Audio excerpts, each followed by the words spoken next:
पुष्पेंद्र जी, पुष्पेंद्र जी, रिंकू का परिवार सुरक्षा मांग रहा है, समझ आता है, लेकिन मुझे यह तो बताइए, ऐसे क्या दिल्ली के हर घर को हम सुरक्षा देंगे? माहौल बनाना पड़ेगा पुष्पेंद्र जी, यह गलत इंडिकेशन है जिसको यहीं पर रोकना पड़ेगा। ऐसा एक और रिंकू नहीं हो सकता। पुष्पेंद्र कुलशेष जी, मैं नहीं, लेकिन सवाल यह है ऐश्वर्या राय जी, आपकी बात बहुत अच्छी है, लेकिन सवाल सबसे बड़ा यह है कि यह सिलसिला तो बहुत पुराना चल रहा है। अगर अंकित शर्मा और अंकित सक्सेना और नारंग के दौर में ये रुक जाता तो ये आज का दिन नहीं होता, लेकिन एक घटना पे उत्तेजना पैदा होती है और पुलिस की मांग होती है और पुलिस का वर्जन आता है और फिर तुम्हारा इंसानियत की बात होती है। बार बार आपसे पूछता हूं, इस झूठ को कब तक चलाएंगे? ये झूठ कब तक चलेगा कि भारत का विभाजन मजहब के नाम पे नहीं हुआ है? वो ताकतें आज वही है। आपसे निवेदन कर, इसलिए सुने, मैं सिर्फ कह रहा हूं, जी आप बोलिए, पैटर्न तैयार हुआ है। बार बार अभी कहा गया कि इकोनॉमिक विषय पे आते हैं, इकोनॉमिक प्राइवेटी की वजह से हो रहा है हालत। मैं बोल रहा हूं, मैं वहीं आ रहा हूं, मैं वही कह रहा हूं कि ये जो तर्क दिया गया, बड़ा अजीब सा तर्क कि देखिए हालात खराब है, बेरोजगारी है, कश्मीर में 2.5 लाख हिंदुओं की हत्या क्या बेरोजगारी के कारण हुई थी? क्या इस देश का विभाजन मजहब के नाम पे नहीं हुआ था?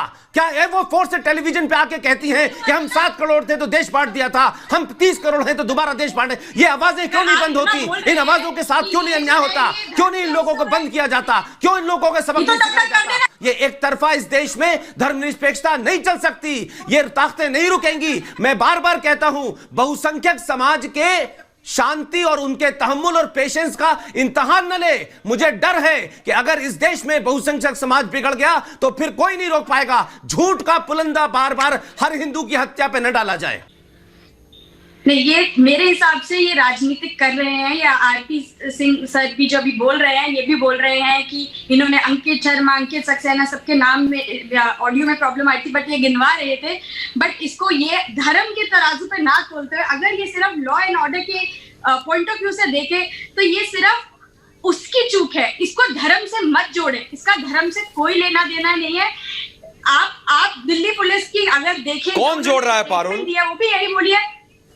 ये अभी आरपी सिंह जी ने जो बयान दिया है वो ये लिस्ट गिनवा रहे थे, अंकित सक्सेना, ये जबकि इनके पार्टी के जो हंसराज जिनसे आपने अभी इंटरव्यू शुरू किया था, वो भी बोल रहे थे कि जालिमों का कोई धर्म नहीं होता, इसको धर्म से ना तोड़ ले। तो मेरी भी यही विनती है बीजेपी सरकार से, जो इनके स्पोक्स पर्सन आज बैठे हैं, उसे ये धर्म के तराजू में ना तोले और इसको सिर्फ लॉ एंड ऑर्डर के उससे देखे, जो कि वो भी उन्हीं का ही है। ये होम मिनिस्ट्री के अंडर आता है ना हमारा पुलिस पुष्पेंद्र कुलशेष वरिष्ठ पत्रकार है।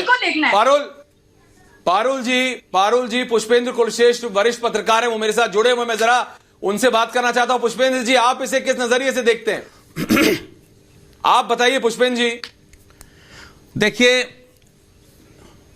ऐश्वर्या, सबसे बड़ी प्रॉब्लम यह है कि ये मुल्क मजहब के नाम पे बटा और आज तक हम मजहब और धर्म के बीच में कंफ्यूज करते हैं, और जब भी धर्म के लोगों को मजहबी लोग मारते हैं तो हम ये मुलम्मा चढ़ाने की कोशिश करते हैं कि माहौल मत बिगाड़िए, इंसानियत से काम लीजिए, कुछ शांति से काम लीजिए, समझदारी से काम लीजिए, सौहार्द से काम लीजिए। इस देश में बहुसंख्यक समाज का कोई भी हत्या के बारे में ऐसे ही जुमले बोले जाते हैं और अखलाक की कहानी यूएनओ तक चली जाती है। ये डॉक्यूमेंट है, ये एक डॉक्यूमेंट तैयार किया है मेरी टीम ने, ये 2014 से 2020 तक का है।